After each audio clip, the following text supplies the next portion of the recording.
Hi, welcome to the Daily Digital Media Show. I'm Brittany. And I'm Karen. And we're your hosts today as we take a look into the massive topic that is big data. We're going to be critically analysing and discussing a series of contemporary digital designs relating to, you guessed it, big data. Just like our previous episodes, we will be evaluating each piece and integrating theoretical concepts to help us understand the message they convey and what is that piece trying to say. To start today's episode with, what really is big data? Personally, when the words big data is mentioned, I thought about big numbers and the internet because, it's very big and abstract and it's everywhere but nowhere at the same time, you know what I mean? But that's just my impression. What about you? Yeah, I can see where you're coming from, but what exactly is big data? We hear about it a lot, and so we should. It has come to be considered the oil of the digital era, which means it is basically the world's most valuable resource. Big data is a phrase used to mean a massive volume of both structured and unstructured data that is so large it is difficult to process using traditional database software techniques.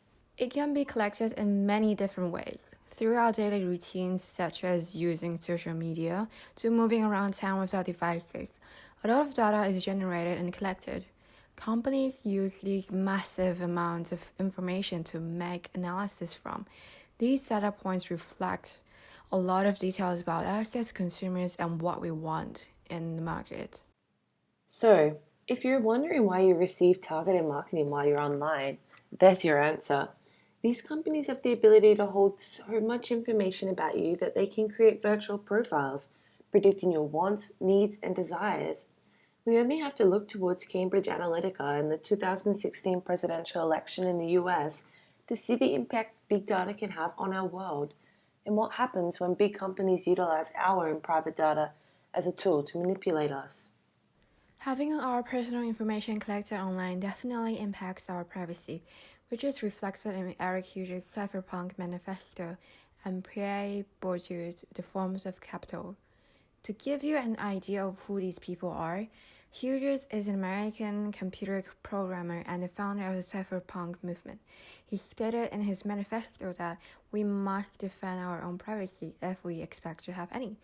We must come together and create a system which allowed anonymous transactions to take place.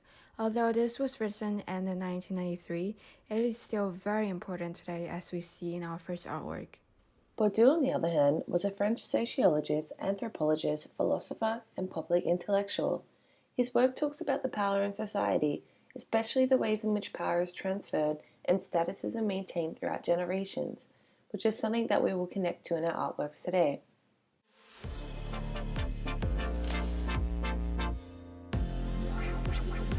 We will try our best to describe the video for those who are listening in, but feel free to follow along with us on YouTube.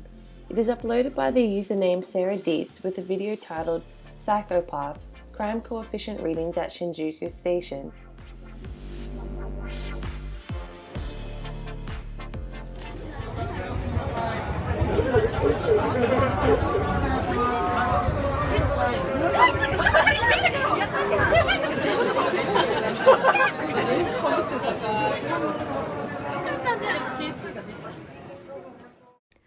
To be honest with you, when I first watched the video, I didn't really understand what was so significant or interesting about it. It looks futuristic with a face tracking effect and the bright blue interface. It's like a live mirrored screen with some random numbers getting loaded. The bright blue colored numbers are instead of black rectangular floaty box thing that is attached to the reflection. There's also a little mock shot of you next to the numbers, which ties into the whole crime scene theme. Throughout the video, there are some anime clips popping up on the screen, and that was about it. I then read the description and realized that it is actually a promotion for a Japanese anime show called Psychopaths. The number represents the probability of people committing crimes. It is calculated based on the stress level or any biological readings done by this cymactic scan. In this near future society, your thought processes and personalities are monitored strictly to ensure that crimes can be stopped. Law enforcers are given the instruction to shoot and paralyze or shoot and kill by the Dominator, the weapon that calculates your crime coefficient. The technology used here reminds me of how in the airport you have these X-ray scans and machines that are trying to catch any suspicious items in our baggages and on our body. If the images in the computer seem suspicious, your item will be flagged and examined, but the final decisions are made by the human officers, unlike in the anime. Let us know what your thoughts are about this on our website. We love getting feedback and hearing your opinions from our discussions. It's a really interesting concept, and we'd love to hear more of your thoughts. I find it kind of confronting to think we just watched a clip from an anime show when the social credit system in Japan's neighbor China plans to make its 1.4 billion citizens' social credit publicly available by 2020. So I read that the government and private entities involved plan to have a searchable file of every Chinese citizen, representing the data collected from public and private companies to track their social credit. This is some kind of dystopian future we're looking at here, don't you think? Yeah, definitely. The whole social credit system in China also reminds me of this particular episode from Black Mirror, Nosedive from Season 3, Episode 1. It sets in a dystopian society where every citizen is a rate out of 5. And that's one brushed swing. You want a cookie with that? It's on the house. Sounds awesome.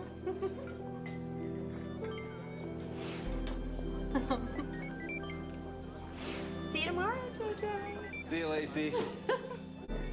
For those who haven't watched the episode, please do, because I don't want to spoil it for you.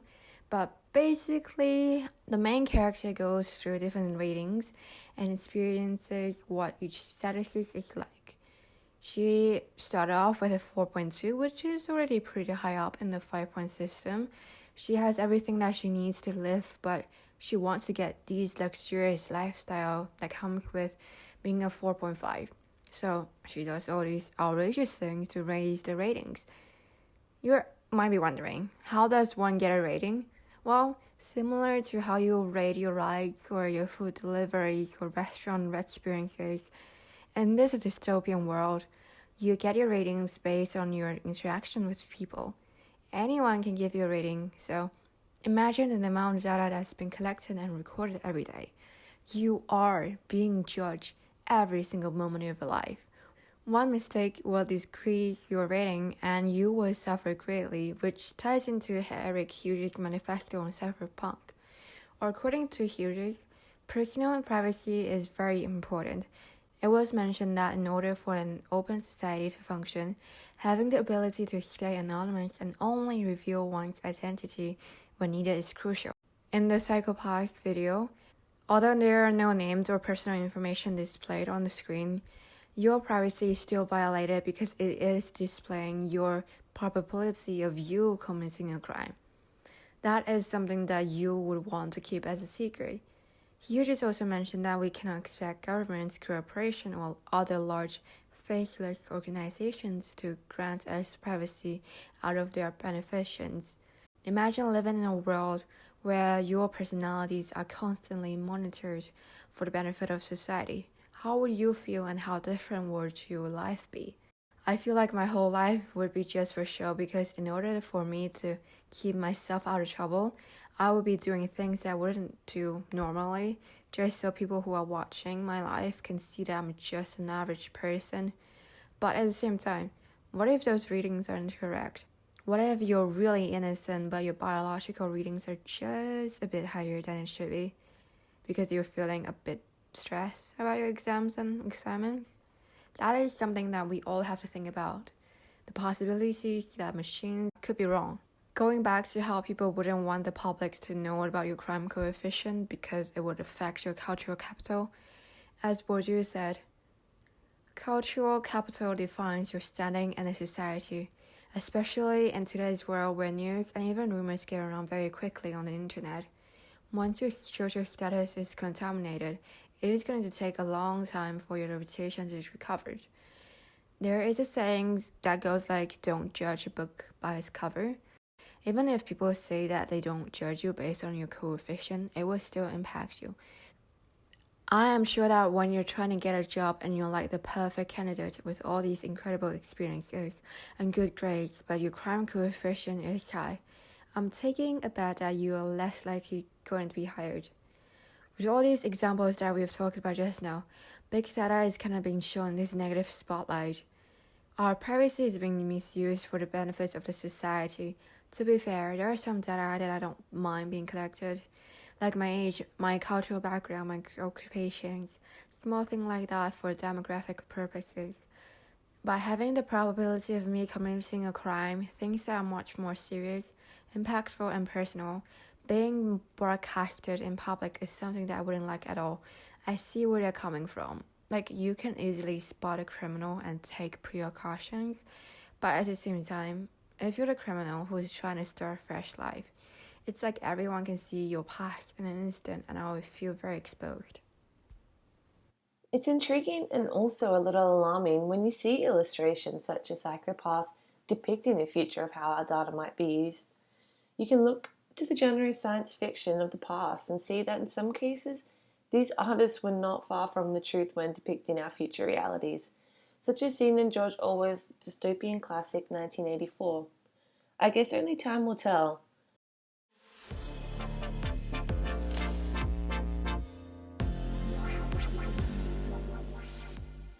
Next up though, we're going to be taking a look into the artwork that uses big data as a means of expression.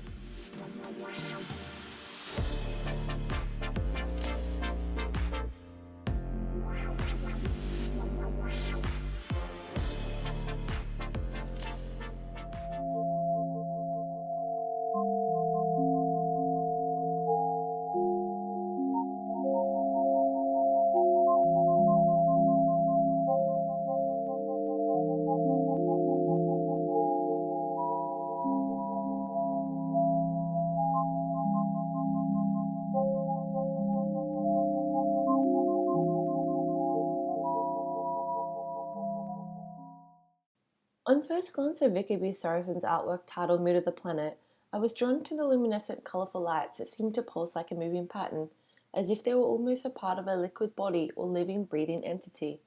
Some of the bright shades of blues, pinks, and yellows didn't really make me think of the planet, as colour-wise I would usually jump to more natural shades like green, blue, and brown. Same. My first impression of the artwork is that it reminded me of these body thermal scans that I would often see in the airports and the moving patterns as well. It reminded me of these lava lamps. If you just look up lava lamps right now on the internet, it's the same bright color scheme and the blobs moving around as well. I can see a lot of similarities between these two things. I'm not sure if this is true, but I used to believe that the different color lamps actually represent different emotions. What about the colors that are used in Mood of the Planet? What mood do they represent? That's an interesting interpretation. Well, the coloured light that is emitted animates in reflection of the live emotions expressed by people all around the globe communicating through networks such as Twitter. Some of the moods that can be seen through colour relationships, such as blue and grey equaling sadness, green and gold equaling happiness and pleasure, and red and black equaling anger. You can check out the full list on Sorensen's website in the links. But when you imagine the composition as an installation, you can picture how space is being used as a key formal quality by making it appear as if it stretches back infinitely, without there being a definite end. It makes you wonder, how could the mood of the planet even be measured? It is infinite in some senses, but not in others. This gave me the feeling that what this piece was trying to represent was on such a grand scale that the mirroring or repetition of form was a way of visually representing the vastness of scale of ideas and messages being presented. The fact that each piece is individual in the sense of moving imagery, but connected in visual representation and structure, seem to speak to how there are constantly moving and evolving pieces that together create a digital whole. In Eric Hughes' Cypherpunk Manifesto, he stresses the importance of protecting our privacy in a digital age.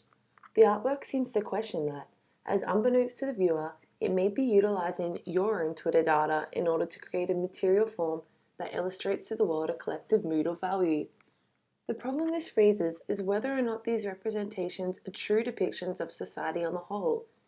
It raises questions to the demographic of the data, from who and from where. This artwork responds to Hughes' notions on privacy by questioning the need for privacy behind all types of information. Should the mood of the planet be exempt from utilizing these data points because it is an artwork? Or is it automatically exempt? As far as its source data is concerned, this information is public knowledge. It's not secret, as the data is collected from public postings on a public site. But it does make you question, where do we draw the line? As these borders become more murky, the artwork brings into focus the importance data can play when used as a commodity within a world that is dominated by capitalism and capitalistic ideals.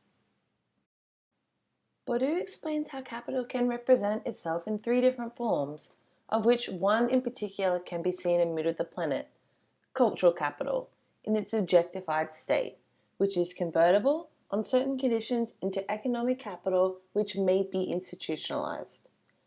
This artwork provides a material representation of the use of big data through what Bourdieu would consider an objectified state of cultural capital. He states, cultural capital in its objectified state presents itself with all the appearances of a material, autonomous, coherent universe that is a product of historical action, but has its own laws. The transmission from cultural capital to social capital can also be seen through how the artwork is produced through not only the artist, but social participants' labor time, which has been done by collecting real-time analysis of keywords representing human emotions, emanating from sources such as Twitter and from across all our planet. This labor, a gratuitous expenditure of time, as referred to by Bourdieu, raises questions on the ethics behind the piece, as the different types of capital introduces a high degree of uncertainty into all transactions between holders of different types. This, therefore, also by means of transmission, introduces a connection to the embodied state of capital. By questioning in regards to the artwork, how can this capital, so closely linked to the person, be bought without buying the person, and so losing the very effect of legitimation which presupposes a dissimulation of dependence? This point made by Bourdieu illustrates the evolving and expanding data economy that we now live in, a massive beast that continues to grow and affect, or should I say perhaps control, our daily lives. We have been quite focused on data in a smaller scale, in a sense where it's targeted based on people. Now we will be taking things in a much larger scale. How about the world?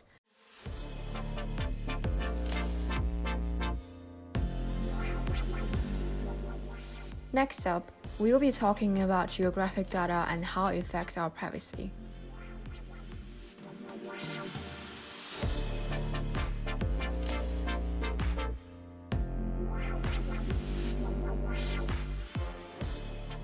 We are just going to be demonstrating a bit of how the page works before we jump into the analysis. If you're not watching along with us on YouTube, go ahead and explore the page for yourself. Check the description for the link.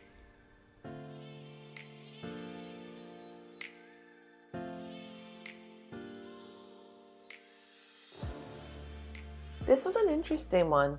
When you first arrive at this online artwork, you are unsure where to begin. You see a grid of tiles that can be interacted with, or with their own ambiguous titles, locations, and dates. The color used in the website is very simple, with a bright blue color and a pop of white. Even the font used is very early internet-like. It seems like a net art website with a lot of information to take in, but without any type of direction. A lack of hierarchy kind of leaves you confused as you're wondering and you're not sure where to click to begin. It does kind of look like a retro web page because of the graphic design and color scheme.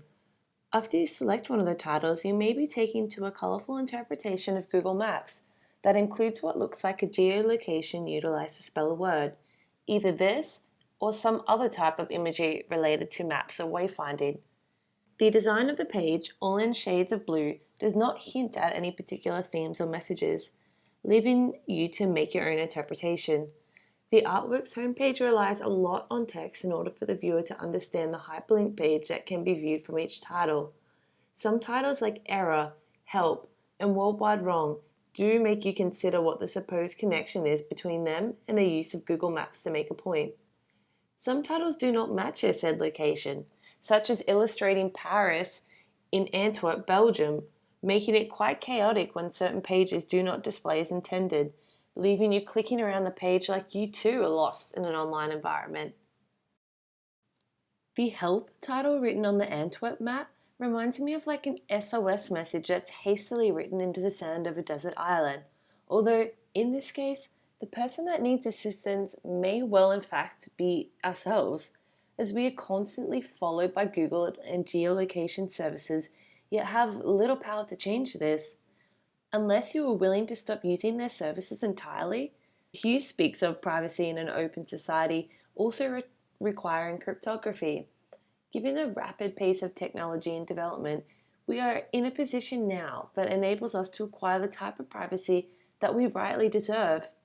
As seen in Hughes' manifesto, the technologies of the past did not allow for strong privacy, but electronic technologies do.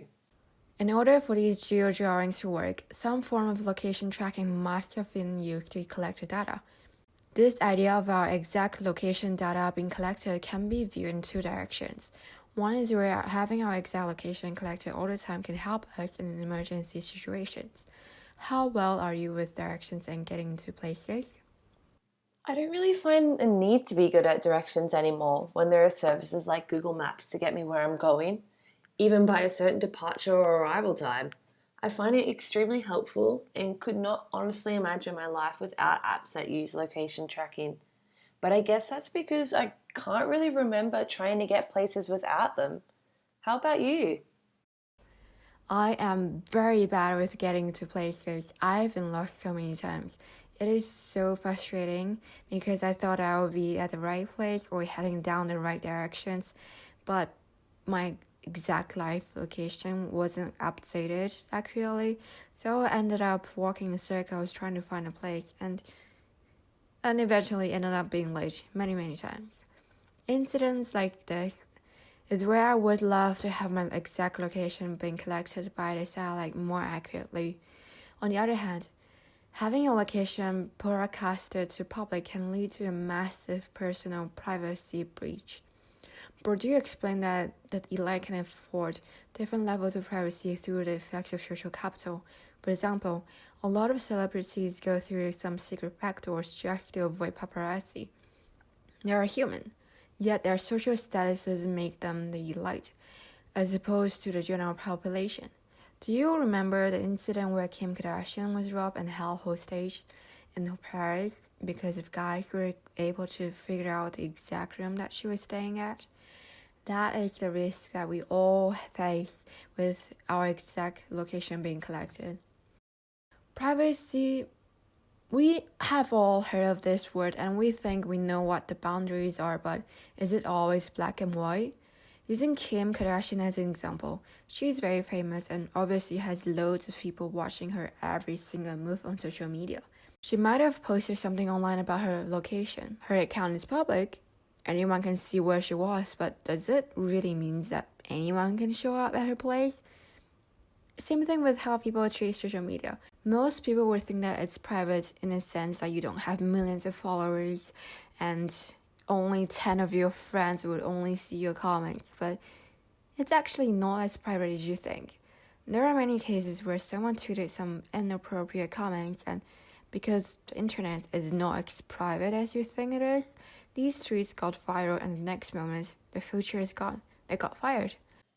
It's really easy to make privacy appear as a saving grace when it comes to digital technologies, but the truth is, by being able to share these personal and private points of data, we are able to build technologies and lead lives that we never thought were possible before. The question we need to be asking ourselves is, where do we draw the line on what we should and not share with private companies? And how do we protect our data when systems have already been created where it limits your choice whether you choose to share or not?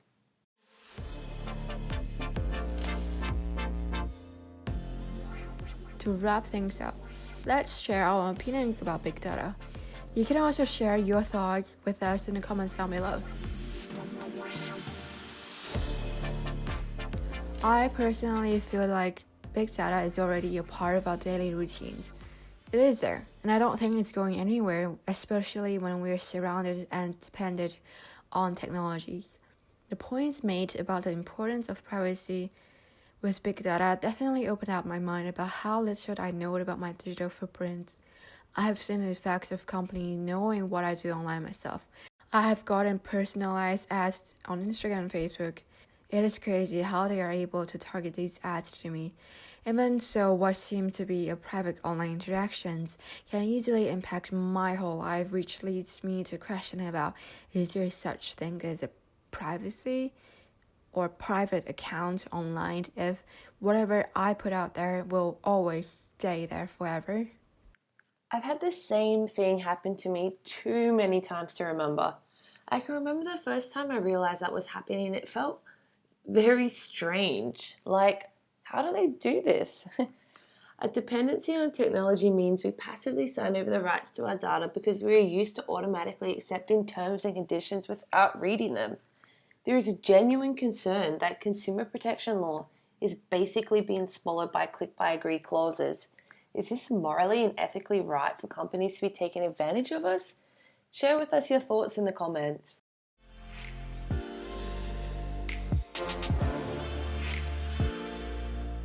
The film on today is The Great Hack by Karina Mir and Jihan Nugent. It is a documentary about big data and privacy online. Pretty much the things that we have talked about today, with more examples on the elections and Analytica Cambridge. So make sure that you give it a watch, as it is actually still available on Netflix.